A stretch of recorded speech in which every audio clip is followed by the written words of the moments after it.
Hello, everyone. Hi. Nice. Oh, so nice when people say hello back to me. I get so happy. The worst part is if when you're in a room and people are all silent when they say hi, or you just ask them a question and everyone's just like, I'm going to answer. Oh, so it's really good. So welcome. So glad to see so many people here. I'm going to talk about social engineering pen testing, basically how it's done and what you should think about. Now, this is a topic that will include some war stories and stuff, so I hope no one will fall asleep along the way.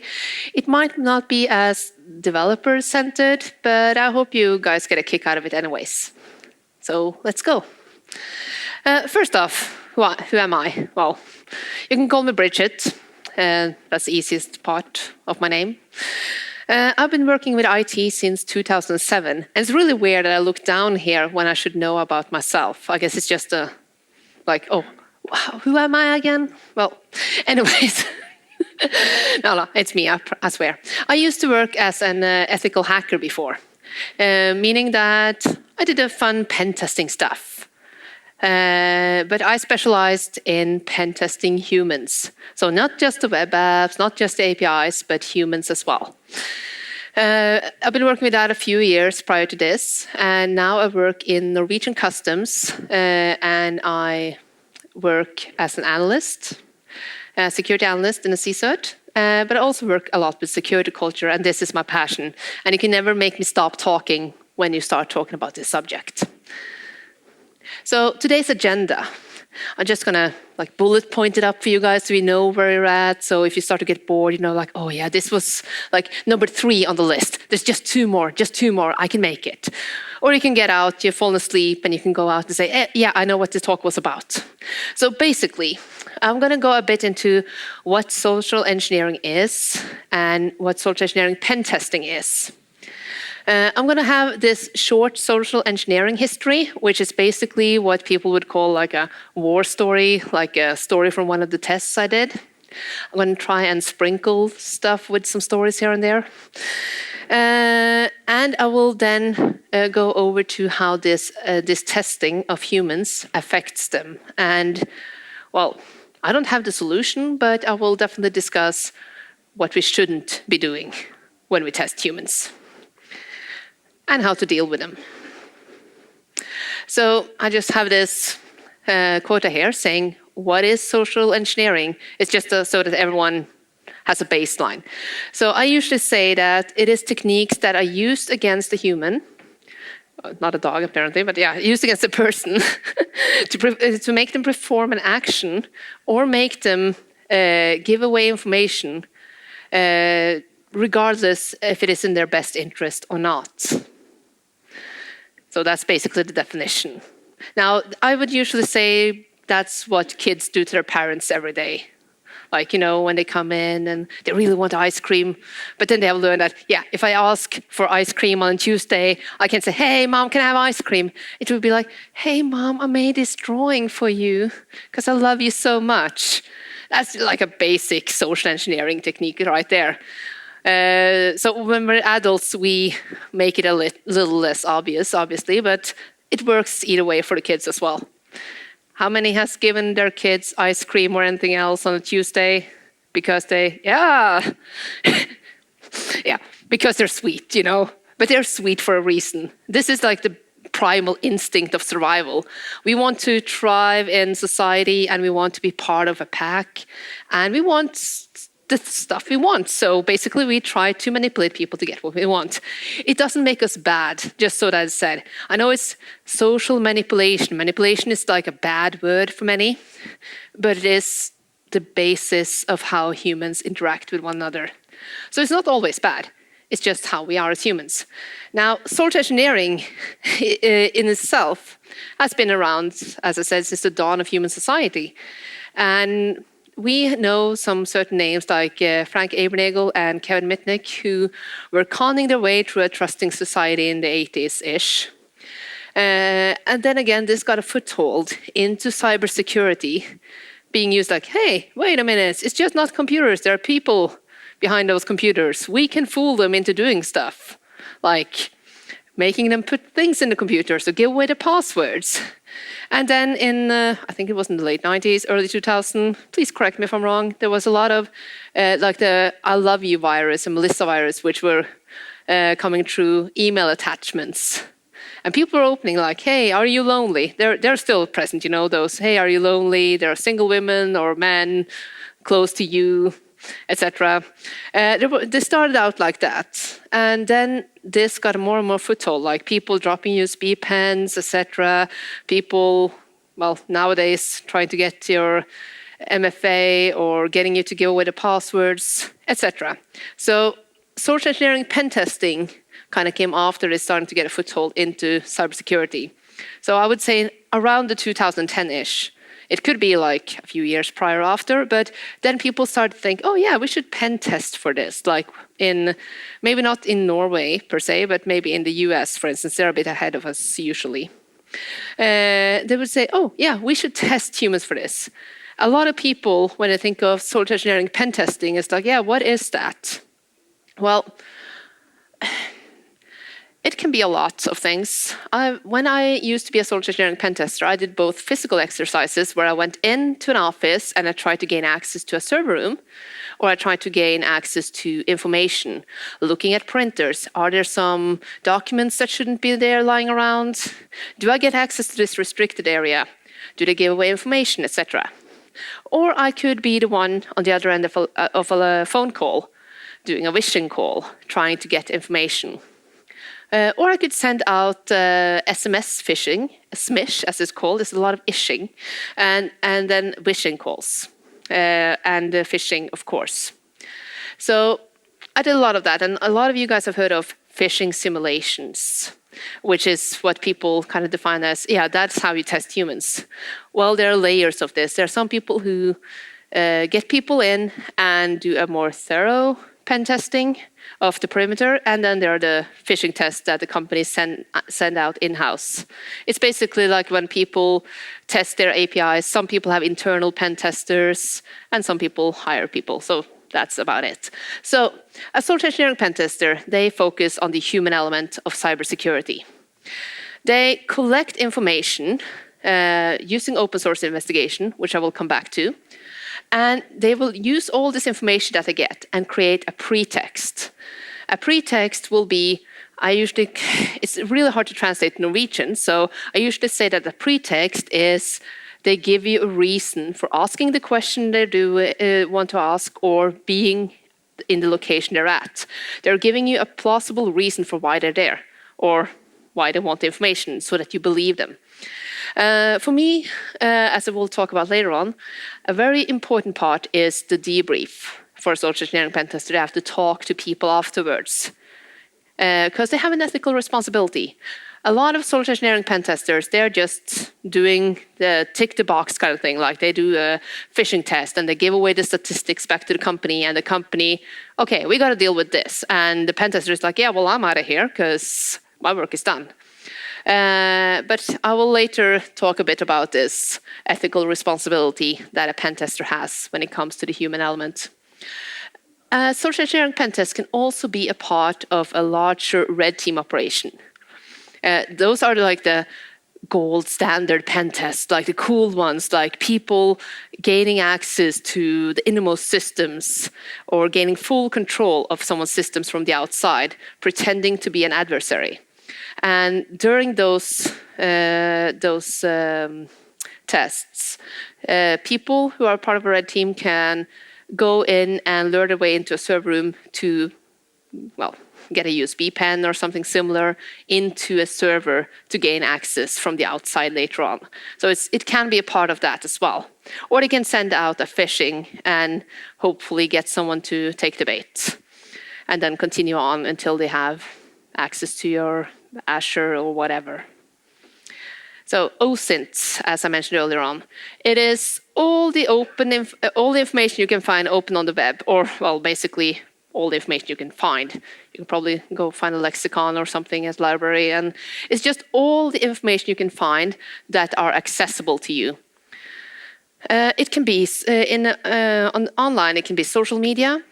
It can be Google searches, like you search for a person, you search for a company, you find stuff, you find documents.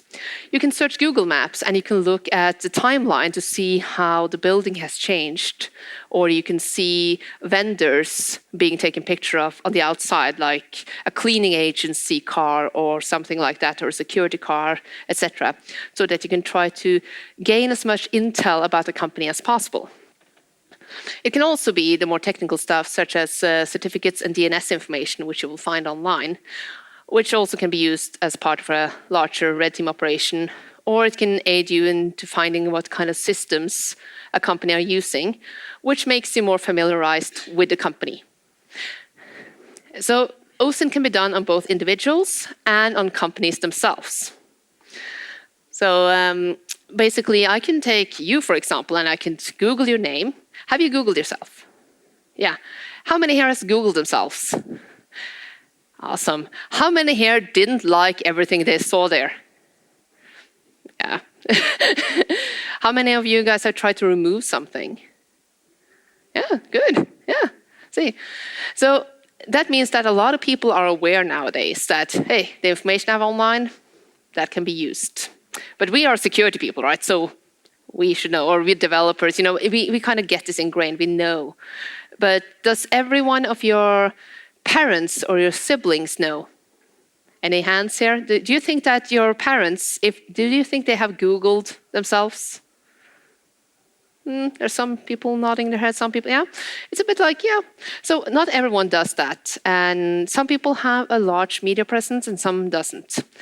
So as a pen tester, you would go in, if you have a company that you are researching, you would go in, look at the company name, and then you would start looking at individuals in different sectors.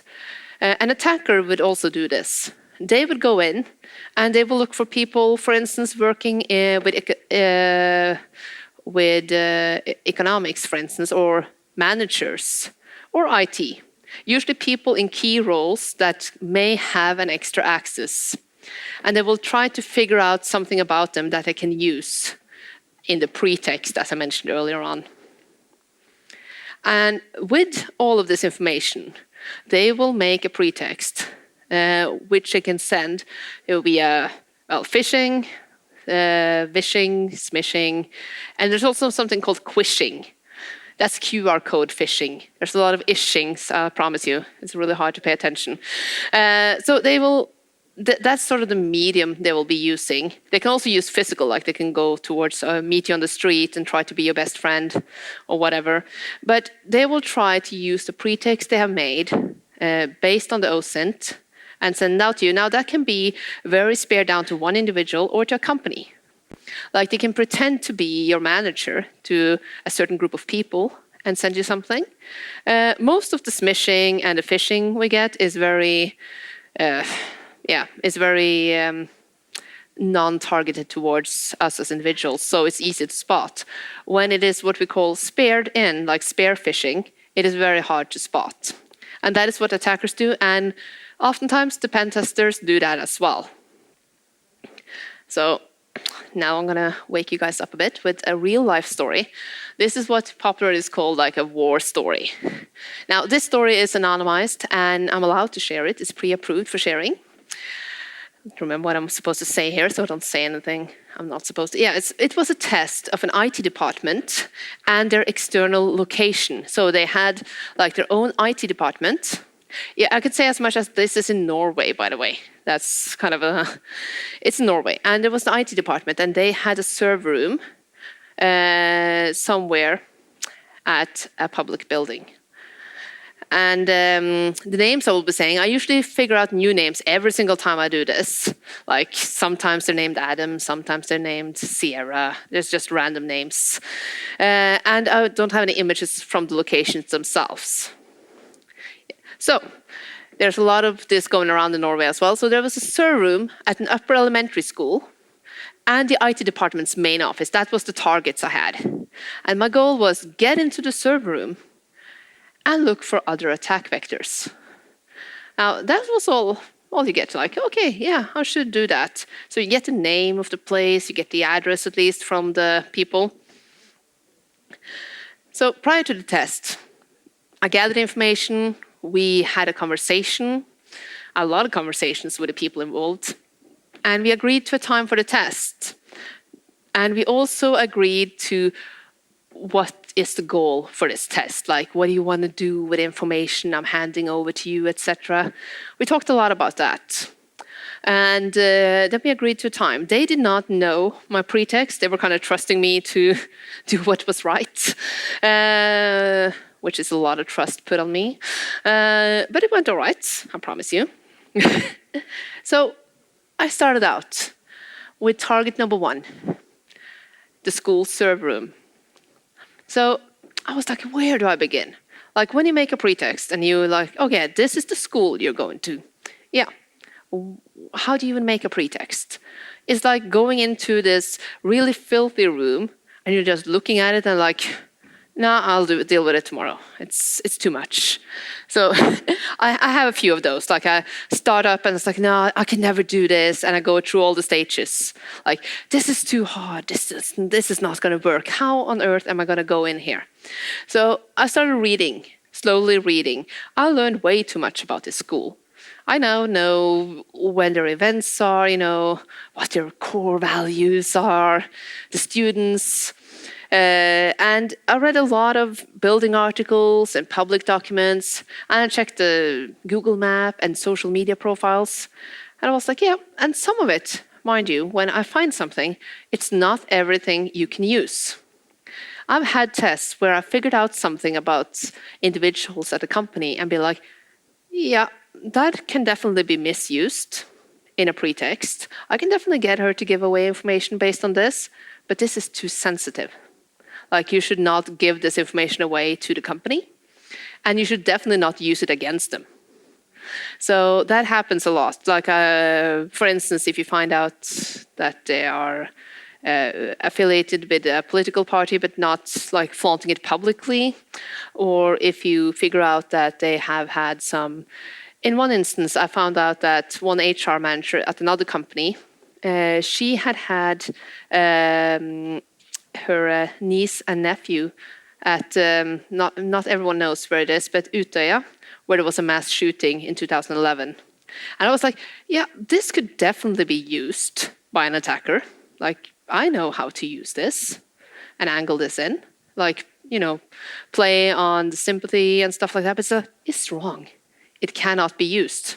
But an attacker would, of course, use it, but that does not mean that I can use it. So in this case, there was not that much of in this one, there was not that much, basically. So I went to search for employees in key roles, such as janitor, the headmaster, IT, just to check out who they were, because who will have the key to the server room? One of these 3 will have a key. Like, you can't go up to the teacher and get them to get you into the server room.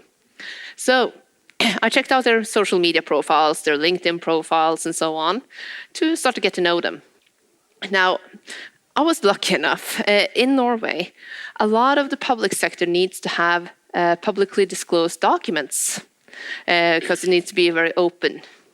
And I found some blueprints of all the buildings that this IT department were affiliated with, because they were updating their infrastructure. So they were basically changing out their devices. In this case, they had Cisco. It's kind of obvious with this box is something I had at home. This was laying around at home because I'm an IT person and I had a Cisco router just casually lying around. It happens. So I figured out, oh yeah, what if I'm from IT? I mean, the IT isn't stationed there in the school. So I took this and I just dressed in regular clothing and I created this pretext. The pretext is up there, as you can see. It's redacted a whole lot. That is just a printout. It's not a real email. I just made an email, sort of, by pretending that is from a coworker in the IT department. That coworker works with the network, and he had a motorcycle. I will call him Adam. Adam is a good name for him. Adam, he likes his motorcycles. He had this huge picture of his motorcycle and everything. And I wrote this fake email addressed to me pretending to work there. So he said that, oh yeah, I'm going to take the day off before the weekend to prep my motorcycle because it was spring and everything. And I wrote that. And then I wrote the name of the janitor, saying that, yeah, I know you're new and that you haven't gotten your access keys yet, but you can ask Benny. Benny is the janitor at this school. So just saying there. And so he's a really nice guy and he will probably help you out. That's right, just some compliments in there. So whenever I hand someone that, they will be, oh, I'm a nice guy. And then I wrote the signature there was with the phone number there was not to that person. It was to a coworker of mine who I casually said, hey, if someone calls you, you're Adam and you work in network in this company. And they'll be like, okay. So no one called, by the way. But so I went in there. This is what I had with me. That's all I had. So I parked the car. And just when I parked the car, I recognized the janitor, Benny, walking across the field. So I just went out, hey, are you Benny? And he was like, yeah. Oh, yeah, I'm from the IT department, and Adam sent me. He told me that you could help me get access to the server room because I need to change out some equipment according to the project we're working on. And behind that stack, that mail, was the blueprint documents that I just printed out and just marked some stuff, making it look like a working document. And I just, casually held it out towards him. And then he was like, oh yeah, now you're in luck because I'm the only one with the key. I'm really happy about that. Like, good, thank you. And then he took the box from me because he thought it was heavy, I guess. So he helped me.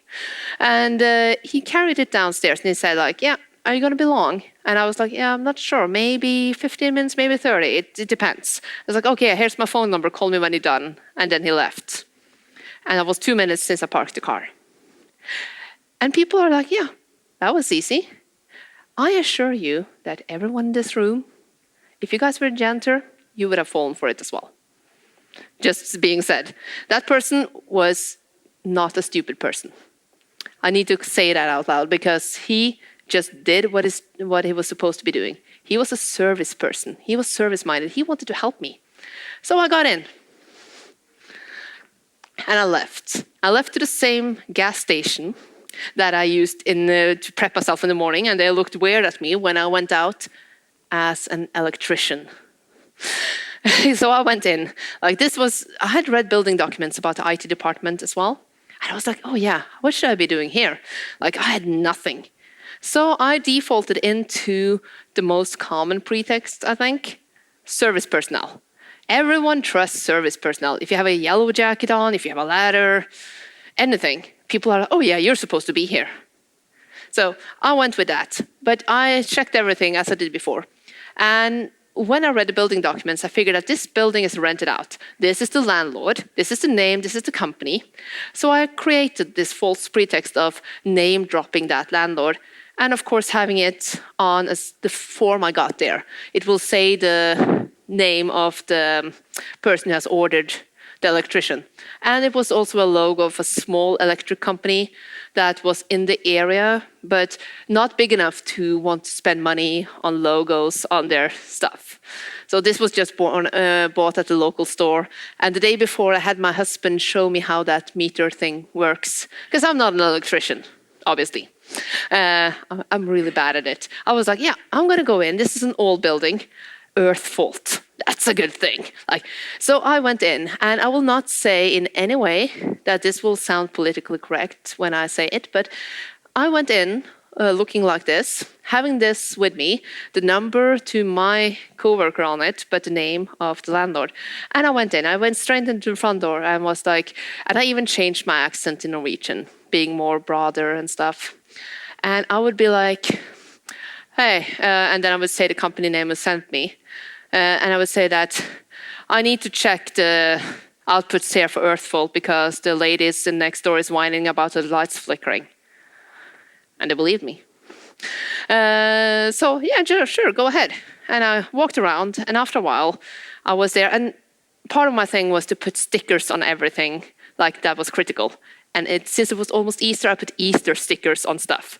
So if they find Easter eggs, no pun intended, that's probably me just still. I took a lot of them. So I put it on the manager's laptop, who was the one ordering the test, because he was out to lunch. So I was like, yeah, I could have taken your laptop. And then I, kind of just went out of the office. And I went back to the front desk and I was like, yeah, there are probably some locked rooms I need to check as well. Yeah, you're probably a good idea to check the server room, he said. I'm like, yeah, I'll be good. And then he got the key. And this is actually quite, keep forgetting to do this. So I'm at the server room in the middle there now. So I went in and they had this policy. There's only one person with a key card. That person was, of course, busy in a meeting. But this guy went in there, got the key card. He also told the guy, there's someone who needs to check the electric stuff. And he got the key card. And he opened up for me. But there was this other policy, like, you are not allowed to hold the key card. Like, this is not your key card. You have to deliver it back. But you also got to watch the person. So he was standing there, and you could just see the things in his brain collide. Like these two policies were just colliding, like major crash. So he just went away with the card and then came back later on when he had delivered the card.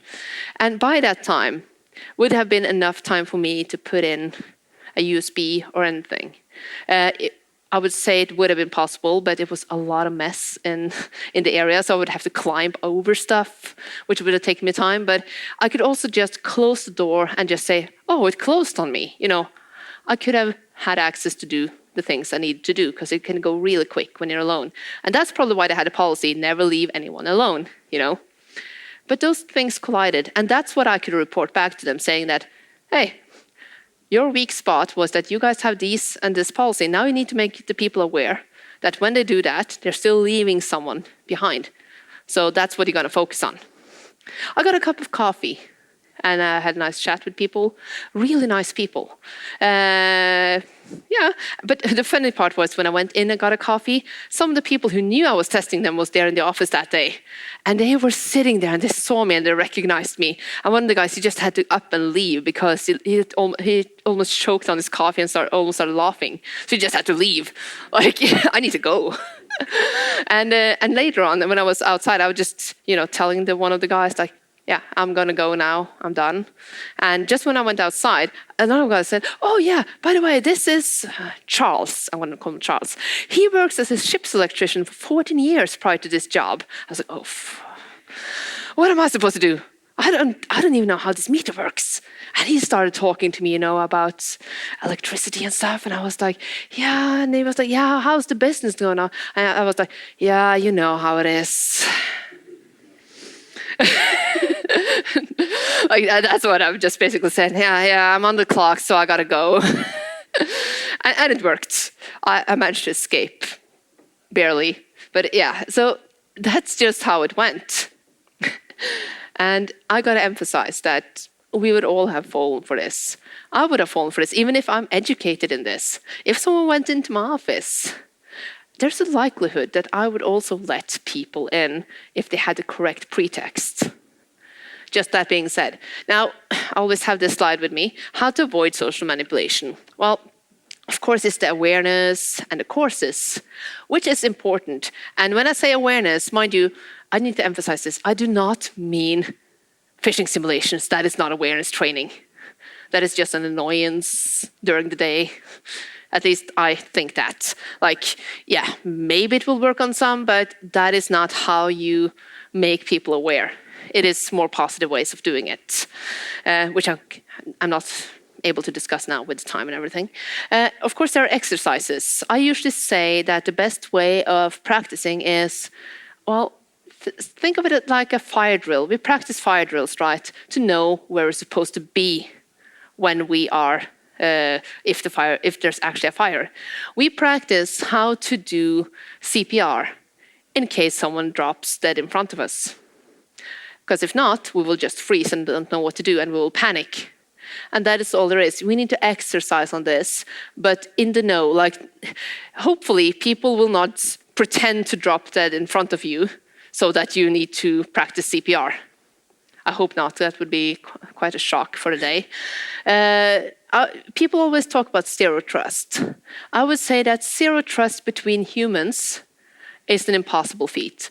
I cannot live in a world, and I'm sure no one else here can do that, with zero trust amongst humans. I need to trust what you're telling me is inherently maybe true, but I need to verify. Trust but verify is a thing between humans. And that's where it collides, because with ones and zeros on computers, it's like, yeah, we always have zero trust. Humans, that doesn't work, that doesn't fly. So security culture is key. Now, we can all be duped. The important thing is to not hide it when it happens, and that is security culture. To make people feel like it's psychologically safe to say something if they feel something is wrong. Like, hey, I think something happened here, or hey, I think I clicked a link I shouldn't. Can you help me? Like, you gotta do that. You gotta try to make it so safe that people will be able to say something without being ridiculed or being mocked.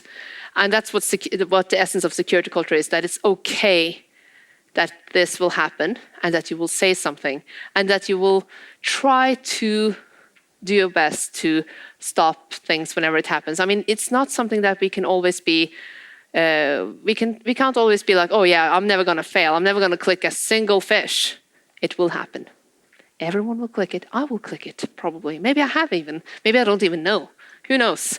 So it's all about saying that, hey, I think something's wrong here. I need to tell someone.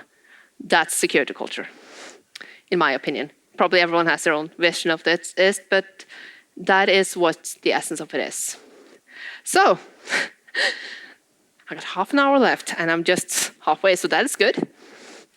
How can testing humans be a problem? Well, I already went a bit into it. It's not ones and zeros. I usually say that people are not ones and zeros. They're usually a 2, sometimes a 5. You never know where they're at, you know. You never know what you're going to get. So that means that when you test a human, you do not know how they will respond. So you need to act accordingly. There is no clear framework, at least not something that is, known, like this is how you should always test humans. Like this is the gold standard. It's not like when you do a checklist, like, oh yeah, this is how you're gonna check this code for something or anything like that. It all depends on the culture you're at, like the country, the company, even the team itself. Like there are different cultural things that you gotta take into account. So when there's no clear framework, you need to know what to do, because as much as one tire does not fit every car, there is no way that every single test will fit everyone. And that is inherently the problem when we do this big scale testing, like you buy something from a company and say that, oh yeah, we're going to do phishing simulations and we do the same in all countries and all companies. That's not how it's going to work. You got to adapt whatever you're going to do. If you're going to testing humans, you got to adapt it to the work culture. So, and important, a test done poorly can result in negative consequences. And I will go a bit deep dive into that now. So this is a bunch of Twitter extracts. I know it's a lot, and I actually had trouble omitting things. I have a lot more where they're from. These are people who go to, oh, it's not called Twitter anymore, X, sorry, but yeah, I'm still going to call Twitter because. So you go in and you can see this, like, oh yeah, like my job sent me a fish email from a goddamn, pardon my language, company email about pay issues after I just had pay issues, so of course I clicked it. Then I was assigned to phishing training. So I'd just been marking the emails about the phishing training as spam. I'm not clicking normal links. Oh, that's one way to get it out of the system. But as you can see, all of this will show that people get adverse reactions. And you can see they're getting quite hostile against their employer, which I'm thinking that that's not what the intention was when they did the phishing simulations. So something must be wrong. There must be something that they can do differently to avoid all of this from happening. these are really interesting. I know a lot of people are now reading them, so that's why I'm just keep on talking. If someone wants to read them now, just take a picture real quick, or they can see it later on, or I can send them to you. There's a lot of these going outside, and let's just say there will be more to come. Yeah, story time again. I like stories. It's always fun, keeping people awake. So these are three stories I'm going to tell you, which are from media and from fellow pen testers that have allowed me to share the stories. They're a bit shorter than the other story I told, but they're going to show you that when testing humans, it can have some bad aftermath as well. So the first one, it says Kate Middleton. It was a prank with fatal consequences. In 2012, I believe it was, Kate Middleton was pregnant and she was admitted to the hospital. And now she's a royal. I don't know if everyone knows the royals, but she's a royal in the UK. This radio company station somewhere, I don't remember where, they decided, oh yeah, we're going to call in and we're going to pretend, prank calling in, pretending to be like a family member or something like that, and send it on the radio. And they did. Like they called in, they pretended to be a family member, and a nurse gave away information about Kate Middleton because she believed that this was the real deal. Like this is someone who cares for her, So she gave away information. Now this person, I'm not saying that this was the only reason, but she had a bad time in her life in general. Now, just 2 weeks after this, she took her own life. If I would have been one of those doing that prank call, I'm not sure how I would live with that, to be honest. Like, that is some serious thing. Like, they did, was that the reason? Well, maybe not. But that person did not feel well after this, and that could have been the tip of the iceberg for that person. And when it comes to pen testing, as a pen tester, being that person, you never know. When I meet someone, if I go into the room here and I talk to anyone here, I do not know your mental state. I do not know if what I'm going to say to you will either make your day good or even make your day worse. We do not know. That's why, in general, we are very careful as humans. Like, we don't usually, unless it's online apparently, because people like using commentary fields as their playground. But in person, we would not go up to a person and say offensive things or things we think could hurt them. Or make them feel bad, like pranking them. We won't prank random people on the streets, usually. So, as a pen tester, you have that responsibility as well. Like, you got to think, are all these people someone I should test or not? And how should I test them? How bad will it affect them? I will come back to that, by the way. So the ID card, that was the end of a dream job. Now, this was a guy in the US, a pen tester in the US told me this. Now, he had this pen test where he was doing some OSINT, and he found an access card pictured in someone's news feed online, probably on Instagram or something else like that, with the access card. And then it was like his father had passed away recently, this guy's father, and on the caption it said, "I finally got the job of my dreams. My father would be so proud of me." And then, he used that card and copied it, to make it look like he was part of the company, and he used it in the pen test, and he had to report it. He had to put it down on the report saying that, yeah, this is the card I used, this is where I got it from. Like, that's what you're supposed to be doing. You're supposed to report what is the weaknesses and whatnot. Like, this is what an attack would use, I use this. And you do. And, this would probably not happen in Norway because we have some laws in regards to this. This was in the US. That guy got fired from his dream job. There was no more dream job for him. And as a pen tester, I would feel really shitty about that.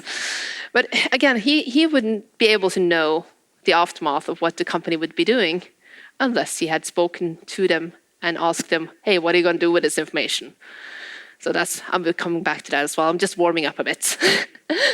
So the last one is funny because this was from someone named Tinker. He used to be a pen tester.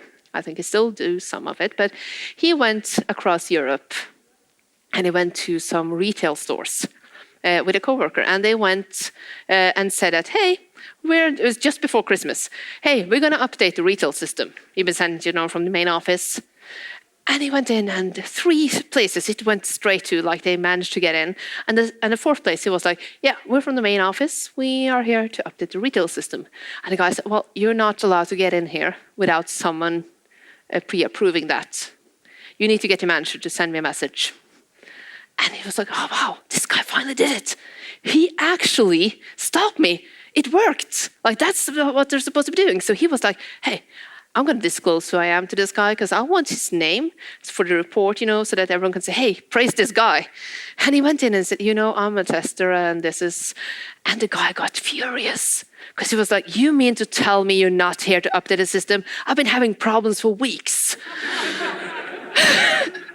So you lose either way, I suppose. so that's what he was getting back. Like, oh yeah. So he got pissy about it, and I can understand that. I mean, someone came there and they offered him the solution to all his problems, and then they take it away.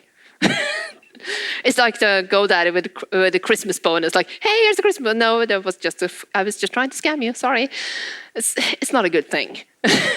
So. And he probably Tinker had the best intention on this. It wouldn't seem like this would be a big deal, but it was a big deal to the guy he met. Because that was his state of mind. That was what was happening to him. So, oh, did it stop working? There. Oh, sorry. There. Sorry. There. So, the human psyche. It is the same mental response as you have when you're being scammed. You go through this feeling of being duped. And that is this unpleasant feeling. Like you feel like someone is, you feel like someone is making you feel like you cannot trust anyone anymore. You feel like you have been fooled into believing something that wasn't true. And that can have a bit of different reactions, basically. Some people be like, oh, it's all my fault. I'm a terrible person. Why did I do this? And others will be like, well, it's all your fault. You shouldn't have been doing this. You shouldn't have said that I could let that person in. And they will be all blaming each other and hopefully not tossing things at each other. But, they can be angry. They can be sad. They can start crying. And some more still say, haha, yeah, well, got me. Good. They wouldn't care. It all depends. It depends on the people. I'm going to say this real quickly. Pen test reports. It should try to stay anonymous when it comes to testing humans, but it can reveal the victims unintentionally, or the situation might call for them to be revealed. Sometimes it's impossible to say that, hey, it was someone who opened the door, but I can't tell you who. That will not help them to review their policies and review how they do things. So it might still be called for, but on reports, for instance, when they do phishing tests, they don't have to report every single name that has gone for the fish. They can say, hey, we just give you the percentage, nothing more, for instance. Because some consequences there, the third-party vendors can lose the contract. I heard of a place where a cleaner opened the door for someone having some boxes with them. And that person was a tester, and it wasn't a report. And they lost their contract. The cleaning agency lost the contract. That's gotta suck. And I mean, being the reason someone loses their contract, that's not a good feeling. So, and of course, employees losing their job, or people just starting to blame each other. So you need to try to stay as anonymous as possible. So I also have this. This is my ISA conference. My previous teacher, Dr. Francois Mouton, sent me this, saying that this was sent out to security professionals. Like, a bunch of you guys are security professionals, or IT professionals at least, and this was sent out. This was to people who were first author of some conference papers, and 66% clicked the link. Like, this was the security people. If 66% of the people who were security personnel clicked this link, well, what about everyone else? What about those who doesn't work in IT? Like, should we... 66%, that's just as much as anyone else. So it doesn't matter. It doesn't really matter if you are the top security professional at the company. you can also fall for a fish. And this is something Tinker said to me when we were speaking together. And I need to quote him this because this is important. One individual failing a social engineering test is not an indication of the individual's failure. It is the indication of a systemic failure. If one individual fails the test, everyone else can fail as well. And that is important. Like, it's not that one person. I mean, sometimes you can think, oh yeah, it's that one person, that person who should have a pencil and a paper. Yes, maybe, at times. But in most cases, anyone can be the one who presses that link. Now, debriefing, as I mentioned earlier. Yeah, I love that squirrel, by the way. It makes me happy. So, debriefing the company is important. So people might have different needs for information in the aftermath. And sometimes a direct debrief of victims can be beneficial for all parties involved. Like, you can go in and talk to individuals. I once had this test where I went into an office and to a data center. And the data center, I went in, and I think the guy kind of had an idea of me being a tester. He was just, I could see it in his body language. He probably knew. So he was all fine with it when he figured it out. Like, yeah, he didn't leave me alone. So he knew I'd been doing it right. And then the other one, she was fairly new to the company. I knew this company, they would handle them well. We had talked a lot. And they would handle them themselves. I wouldn't be debriefing them. But as part of my research, I got to talk to this woman 6 months later. I had been at the office. I've been talking to her. I've been having coffee with her. You know, we've been having a good time. And I talked to her, and she said that I consider myself mentally strong. She was a mentally stable person. Like, this, life is fine. Like, she's confident. But she said that she started thinking about this every day, the first few days after this happened. Like, going back, what could I have done differently? What happened? And then it was once a week. And then still, when I talked to her, it was at least on a monthly basis. Like, she still went back to it. And we talked through everything. We talked through our conversations. She got to talk to me, and the real me, not the one that she met. And, you know, we talked through things, and I talked about what things I used to lure her, like, and assured her that everyone would fall for this, you know. And then at the end, she said that, you know what, I feel like I'm done with this now. Like, it's over. Like, I laid it behind myself now. It's gone. And that's when I thought, oh, the debrief is so important. And that's when I really made this talk, basically, after talking to her, because I was like, I want to see how this affects people. And after I was like, yeah, I need to tell someone. So, yeah, I play a lot of The Sims, by the way. So this is how I feel like it is. This is the initial baseline when you meet someone. Like, it can be a bit on, usually 0. Like, this is a friend meter, sort of, which is in The Sims. And you start out usually on the 0, sometimes on the minus side, sometimes a bit on the plus side, depending on first impression, like when you see someone and you already judge them. But you usually start at 0.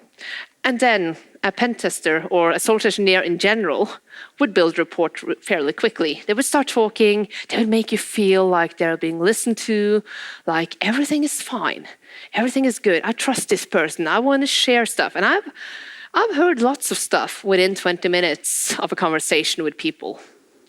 I've even heard, there was one time, and I wasn't social engineering anyone, I was just being friendly, but I talk a lot. So, and this guy said to me that, I haven't even told my wife this. I was like, oh, okay. Yeah, and that happens. I mean, sometimes we trust people we inherently didn't know because we feel like we can trust them. We feel like it clicks, everything clicks. And we want to be social. We want to feel like we belong in society. And that's why we do it. So when someone then says that, oh yeah, I was fooling you, or you figure out it was a scam, or if you figure out that someone was doing a test on you, it goes all the way down to the red.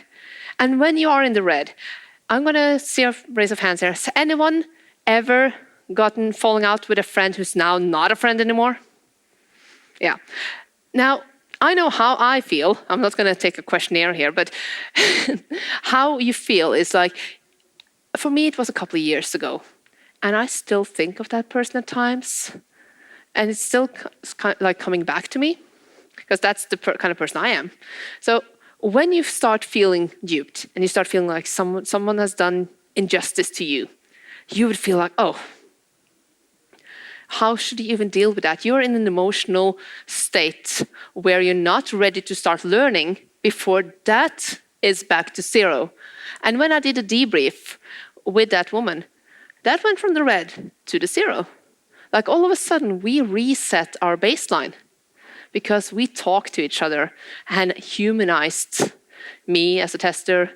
And she got, to say what she felt. And she was ready to get over it, and she was ready to learn. So that is important, getting back to baseline. Now, from the human resources perspective, cooperation between departments. I mean, doing a test, HR is an asset. You should always involve HR when doing testing on humans. They would know if someone is in a bad mental state. Hopefully they will know if they're doing their job. Like someone has been sick a lot, like they know someone is struggling. Maybe they should be omitted from such a test, Maybe they shouldn't be part of the test. Maybe they will say that, okay, yeah, this pretext, no, we need to approve the pretext. We need to see if this flies. Like, is this a right way to treat our employees? Is this part of our work culture? They need to be a part of that process when you're testing humans. It's not something a security person can do in the back room, sending out phishing simulations just for fun. It should be somewhere they should collaborate with HR. HR is an asset. It's not supposed to be something that's just all about the human things, and then we're going to do the security things here, and we're cool. You need to cooperate more because they're humans they're testing. And there should be measures in place to take care of emotional reactions. There should be possible for debriefing. They should be able to go and talk to someone. If you're first testing someone, they should have the ability to go and talk to someone about their feelings around it. Because if they're not, they're just going to sit there being disgruntled, and you don't want to have disgruntled employees. And there should be clear guidelines for following them up if there's someone who feels duped, feels like they're having a bad time. And as I said, security culture is key. Often there are more reactive responses than proactive responses when it comes to security culture. We're like, oh yeah, maybe we should have done something more about this. Like, we should try to make people report more after an incident. That's a bit late. So, because what is learned is easily forgotten. When we learn something new, it usually alters our behavior for the 45 first days. And then after 60 days, we're back to our normal behavior. Kind of like me and chocolate, I guess. That can happen. So we need to have continuous learning. We need to make it a part of their agenda. But not everyone is interested in security. So we need to make it interesting to them. And the reaction to tests and attack doesn't only affect the individuals, but it affects the company as well. I mean, you don't want disgruntled employees bashing the company or being all negative. So we need to take care of them and need to have good culture about it. What is okay to test? What is not okay to test? You need to set the baseline. So if a test is handled badly, well, you need to help people, basically. You need to start talking together. You need to make sure that people are not quitting their jobs or going on a strike afterwards. So you need to start helping the people overcome it. If something happens and it wasn't something you did on purpose, and oh shit, people reacted like this, you need to communicate. You need to talk to people and get it out of the way, because otherwise people will just distrust you. And, well, who is responsible? Is it the pen tester? Is it the company? Is it the person being duped? Well, it's certainly not the person being duped, that's for sure. But it's a collaborative effort. Like the company and the pen tester, they need to agree. They need to agree on the baseline. They need to make sure. The pen tester needs to tell them, hey, I only want to do this test if I can anonymize them. And the company would need to say to them, like, hey, we need to pre-approve your pretext. We need to make sure that what you're doing to our company is okay. And of course, they need to have a clear process. What is going to be done? Are you going to do the debrief, etc.? Everything needs to be taken care of. It's not just getting the flag, like, I need to get someone. you need to think that this is humans you're testing. Because bad follow-up equals a bad learning experience. And everyone loses if the aftermath is handled badly. Now, a bit short on time, so it's 5 minutes left. The key takeaways here. Social engineering pen test planning should be a collaborative effort. And punishment does not equal learning. And people can feel bad afterwards, so treat them well. And as my daughter's teacher told her when she was in first grade, and she didn't make the letters correct, he came over and said, "So bad that you failed. Now there's an opportunity to learn." And that is how we should treat people. Failure is an opportunity to learn. We shouldn't say that, "Oh, you failed." Oh, it's just a new learning experience. So I'm going to round up with back to the test. The company and the HR, well, I talked to the company. I did not see the HR there. That could have been better. But hopefully they did have some interactions on the side. But I tried to go through everything, like saying that, hey, I want to have everyone's laughing at that. I want everyone to be feel like they can talk to me afterwards. So I gave them my number. I gave everyone ample opportunity that I could do the debrief with people if they wanted to talk to me. And we talked a lot about it. And the data I collected and utilized, I avoided using sensitive info.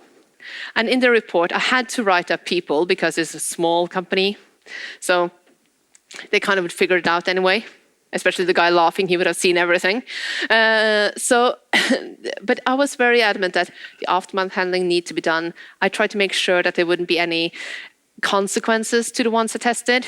And I was open to do, the debrief. So it was not better, but still perfect. And I kind of hope, that I ended up in the good section, at least a neutral good with a bad clip on this one. That's where I aim. I aim to be up there. As I always say when I see this, my husband, when it comes to the bread at home, he would say I'm chaotic evil because I'm just forgetting to close the bag. But usually I'm up there, just not with the bread. So, reference Wall of Fame. Just take a picture of this or get it later on. It's just something that you can look into, because we all stand on the shoulders of giants, and I found some really good reading material here and some really good people to talk to. So, yeah. And I still use the Twitter logo. I don't know why, but it's hard for me to swap to the X. You can reach me mostly on LinkedIn or on Twitter. And thank you for listening.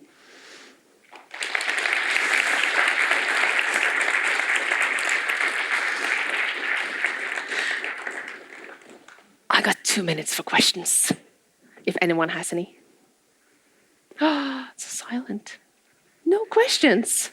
Oh, yeah, question. You mentioned this case where a pen tester was caught in the act and calling. You experienced something like that, and the process after getting caught is there. Usually. It's like my second level defense that, I got caught for being a Christian. Actually, I'm a pen tester. Actually, I'm in tech. You have a letter with you, which is signed usually by the manager or someone higher up, with their contact info, and it's like a legal document kind of thing. It's different in every country, but in Norway we have that, and I usually always have it in my inner pocket, like it's just like this jail out a free card. But yeah, but I've only experienced the one with the data center. They realized that we were not employees from a different country. So when we were at the airport, we got a phone call that they had called the police, and then the CEO in our country had figured it out and stopped the process. So yeah, but I wasn't there present, so I never been taken down or anything. It's not that it's that many in this area in Scandinavia. There's not an abundance of physical social engineering pen tests. But of course, I did vision calls, and people have called me out for it and started yelling at me and stuff like that. It happens.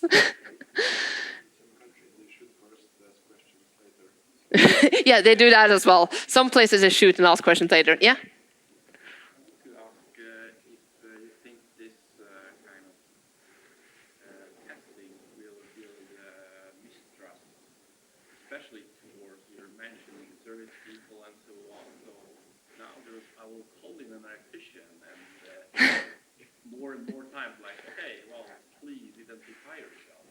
Will it gain in policy or this mistrust?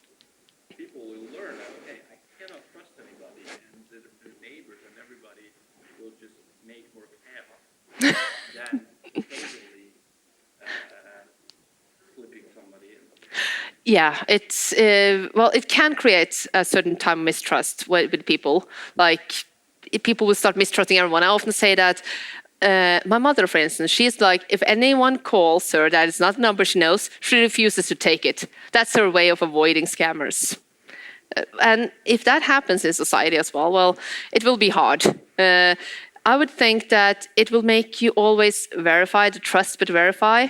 But in my personal opinion, I think that social engineering pen testing should be done more as a fire drill exercise. Like, you know, someone will be coming for the next 2 months or something like that, and they might have something obvious on you so that you can train catching people.